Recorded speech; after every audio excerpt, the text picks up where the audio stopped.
अनुगुल जिला नाल्को स्टाडियम परिसर में आज सप्तम नाल्को प्रीमियर लीग उद्यापित हो जाइए। टूर्नामेंट रे मुख्य अतिथि भावे अनुगुल विधायक प्रताप चंद्र प्रधान जोग देथिले। सम्मानित अतिथि भावे नाल्कोर समस्त यूनियन सदस्य योगदान करथिले। एही टूर्नामेंट डिसेंबर 17 तारिख आरंभ होइतिबा बेले 4टी दल भाग नहीं उभयंक मध्यरे 3टी करी लीग मैच खेली आज फाइनल मैच अनुष्ठित होइतिला।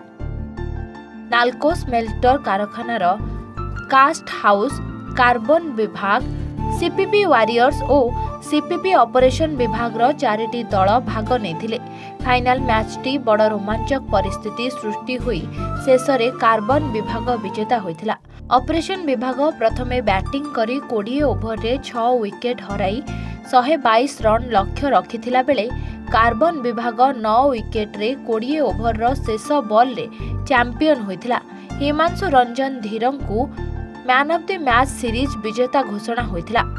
दीपक सामल नाल्को एसएंडपी क्रिकेट टीम रो कैप्टेन या आमे नाल्को प्रीमियर लीग सप्तम नॉन एजुडी प्रीमियर लीग आमे करी आसु।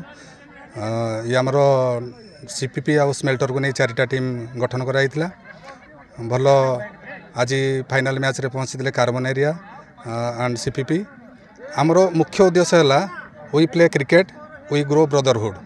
आमे यही नाल्को भाईचारा रखापी ये खेल को रखुचु।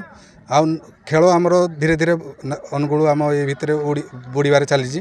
तेणु क्रिकेट नुआ प्लेयर नुआ खेला केमती ये आसबे तेणु से आम उद्यम जारी रखीचु। यही भाया आहरी आगू आहरी आम खेल करूँ आ नुआ खेलाड़ी मान गढ़ू आ ओडिशा लेवल रे खेलिबे एति मोर आशा और विश्वास। कारण सिंपल पूरा जना पड़ी आमर जी टार्गेट आम चाहिए हेती फास्ट रन कर फिर भी जी रन आम कलु भाई भी आम ये टार्गेट भितर से ऑल आउट कर था किंतु आमर टी मिसफिल्डिंग आम मैच टी हारीगलु। टार्गेट के टार्गेट एक्चुअली आम रखीलु 160 जी आम स्कोर कर पार नथिलु। अबे 122 करूँ ये भितर भी आम 9टा विकेट नहीं जाइलु। लास्ट मोमेंट आप खेल देखी जानी सामान्य कैच मिस आम हारीगलु मैच।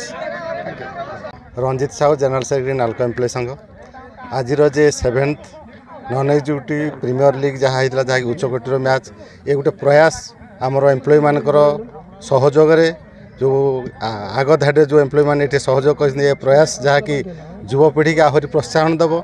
उच्चकोटीर खेल थिला खेल हारजीत अच्छी गोटे टीम जययुक्त है गोटे टीम परास्त कार्बन एरिया हुए तो आज जययुक्त होती कि परास्त टीम भी दुखित नुह से भी उच्चकोटीर खेल प्रदर्शन कर जहाँकि खेलर मान भी उच्चकोटीर। आम आशा करूँ मैनेजमेंट पाखे आम यूनियन हिसाब से आम डिमांड रखू खेलर आहरी उन्नतीकरण करा सहित ए वर्षर जो आमर टीम गोटे टीम 2टी टीम की बाछापी आम सुपारिश करूँ जहाँकि आगामी दिन में आहरी खेल उच्चकोटीर मान निर्धारण हम जहाँकि भविष्य उज्जवल हो। आज आमर जो सप्तम Nalco non executive premier league match चली क्रिकेट मैच चली से आमर शेष आज फाइनल मैच थिला।